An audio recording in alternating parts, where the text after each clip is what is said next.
ये सारी चीज़ ना कैरी करें, अपना बैग खुद पैक करें।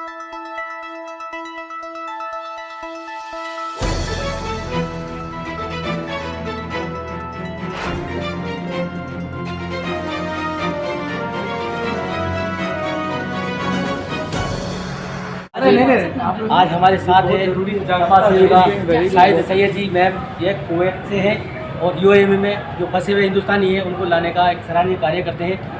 जानते हैं इनकी राय किस प्रकार है, यहाँ से लोगों को धोखा देकर या भला फुसलाकर वहाँ भेजा जाता है, किस प्रकार वहाँ अपने हिंदुस्तानी भाई बहन वहाँ उलझ जाते हैं। मैडम थोड़ा विस्तार से बताएं किस प्रोसेस से जाना चाहिए। नमस्ते, मैं शाहिद सैयद हूँ। और सबसे पहले जब आप वीज़ा आपका प्रोसेस या आप एजेंट को वीज़ा निकालने के लिए आपके पासपोर्ट कॉपी देते हैं, सबसे पहले अगर आपको पासपोर्ट कॉपी दे रहे हैं आप उनसे उनकी आधार कॉपी मांगो। वो सबसे पहला इंपॉर्टेंट चीज़ है और उनको देना पड़ेगा, क्योंकि वो आपसे पैसे लेते हैं तो आपको रिसीव नहीं देते। तो उनकी आधार कॉपी पहले पकड़िए। उसके बाद जब आपके हाथ में वीज़ा आता है तो आपके सराउंडिंग में जो लोग हैं उनको आप वीज़ा बताइए कौन से टाइप का वीज़ा है। आपको visit visa, tourist visa, business visa, health visa, इस पर आपको ट्रैवल बिल्कुल नहीं करना है। ये बहुत इंपॉर्टेंट है क्योंकि ये वीज़े वाले काम नहीं कर सकते। ये 2 से 3 महीने का होता है, उस पर काम नहीं मिलता है। अब जब आते हो आप वर्किंग वीज़े पे, तो वर्किंग वीज़े में भी आपसे एजेंट फ्रॉड करता है। वर्किंग वीज़े में आपका जो एग्रीमेंट यहाँ बनता है उसकी कोई वैल्यू नहीं होती है। आपसे एजेंट को बोलना है कि इंडियन एम्बेसी से अटेस्टेशन वाला एग्रीमेंट मंगा के दें।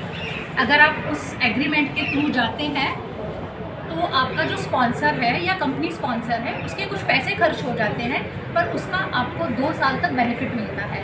अगर इस दौरान आपकी अगर समझो खुदा ना करे, भगवान ना करे, अल्लाह ना करे, जो भी ऊपर बैठे हैं, आपके साथ कोई हादसा हो गया, एक्सीडेंट होता है तो आपको कंपेंसेशन मिलता है, आपको कुछ पैसे मिलते हैं। और अगर इसका वक्त आ गया, उसकी डेथ हो गई है तो उसको भी बहुत एक बड़ी राशि मिलती है। तो आप लोग प्लीज़ बिगर इस एग्रीमेंट के बिल्कुल ना ट्रैवल करें। अगर आप वहाँ जाते हैं, अगर आप फंस जाते हैं तो अलग बात है। अगर सोना, बाबू, राजू, पप्पू वाला केस है तो आपकी फैमिली ने आपके ऊपर बहुत पैसे लगाए हुए हैं। प्लीज़ वहाँ रह के काम कीजिए। सोना, पप्पू, बाबू जब आपका फ्यूचर बन जाएगा तब आप आके कीजिए, क्योंकि आधेतर केस हमारे पास ऐसे आते हैं जिनका यहाँ पे अफेयर होता है या नई शादी होती है तो उनको वहाँ काम नहीं करना होता है, तो वो स्पॉन्सर को ब्लेम करते हैं।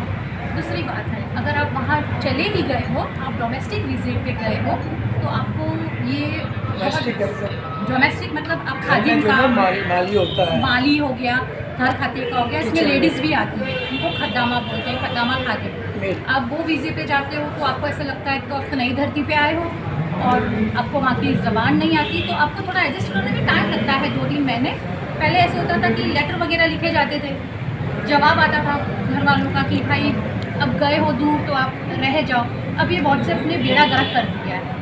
ये फटाफट फ़ोन लगाते हैं, वीडियो बनाते हैं, हम बहुत दुखी है, रोना धोना करते हैं, घर वाले भी बोलते हैं आ जाओ। इस तरीके से नहीं होता। आप एग्रीमेंट पे गए हैं, आपको 2 साल कंप्लीट करने हैं वहाँ पे काम करने के लिए। कितने लोग ये करते हैं कि भाग जाते हैं घर छोड़ के एग्रीमेंट से, तो उनके ऊपर उनका कफिल या तो चोरी का केस लगा देता है और साथ में अब्सकॉन्डिंग लगा देता है। अब्सकॉन्डिंग मतलब भाग गया, घर से भाग गया तो वो ट्रैवल नहीं कर सकता और उसका पासपोर्ट कफील के पास ही रह जाता है। जब पासपोर्ट कफील के पास है और खुदाना खास्ता कफील स्पॉन्सर है जो आपका वीज़ा देता है। जो गल्फ रीजन है उसमें स्पॉन्सरशिप चलती है, अब बिगर कफील के वहाँ वीज़ा नहीं निकलता।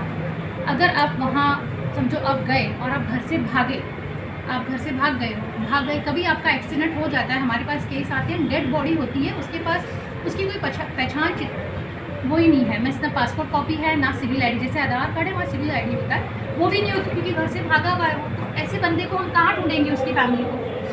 तो आप लोग ये भागम दौड़ी का केस बिल्कुल नहीं करें बाहर जाके।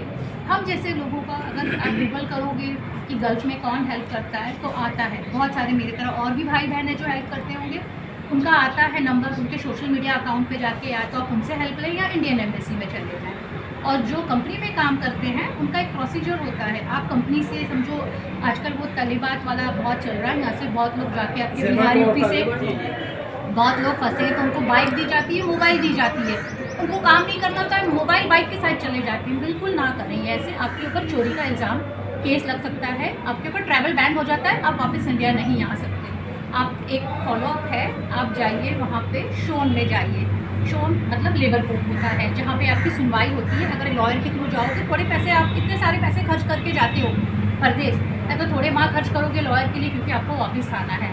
आप जाओगे, आपने केस किया, उसकी कॉपी लेके इंडियन एम्बेसी में जाओ, वहाँ पे से फॉलो अप करो और ट्राई करो कि आप वो सामान पुलिस स्टेशन में जमा करवाओ।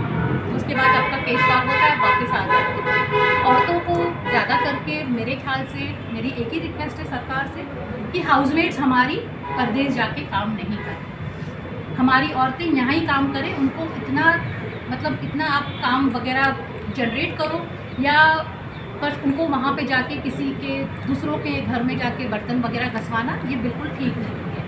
एक तो उनको लैंग्वेज नहीं आती है, आंध्रा से भी जाते हैं, आजकल पंजाब से भी जाना शुरू है, और एजेंट बहुत फ्रॉड कर देते हैं। तो एजेंट उससे बचो, एजेंट से आप मांगो कॉपी। आपने अगर पैसा दिया है तो बैंक में ट्रांसफ़र करो, क्योंकि कल को अगर एजेंट आपके साथ में फ्रॉड करता है तो आप पुलिस स्टेशन में बुला सकते हैं। तो उनको कैश बिल्कुल मत दें। धन्यवाद।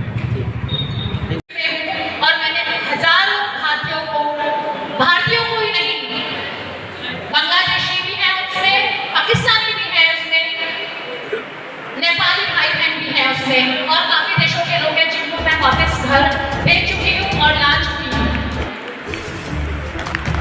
मैं कोई के साथ काम करना पसंद नहीं करती हूँ, और ना मुझे अच्छा लगता है कि मैं अपनी ऑर्गेनाइजेशन बनाऊँ। जितने भी यहाँ सोशल वर्कर भाई बहन ह्यूमन राइट एक्टिविस्ट बैठे हैं, उनसे एक रिक्वेस्ट है, वर्कर बनना है तो आप फोन उठाना सीखिए। Every call is important. अगर कोई भी दुख दर्द में कॉल कर रहा है तो सोचिए आप उसके लिए कितने इम्पॉर्टेंट पर्सन होते हैं। तो आप प्लीज उनका फोन उठाएं, उनसे बातचीत कीजिए। अगर आप उनको हेल्प नहीं कर सकते हो तो उनको बताइए कि मैं हेल्प नहीं कर सकता,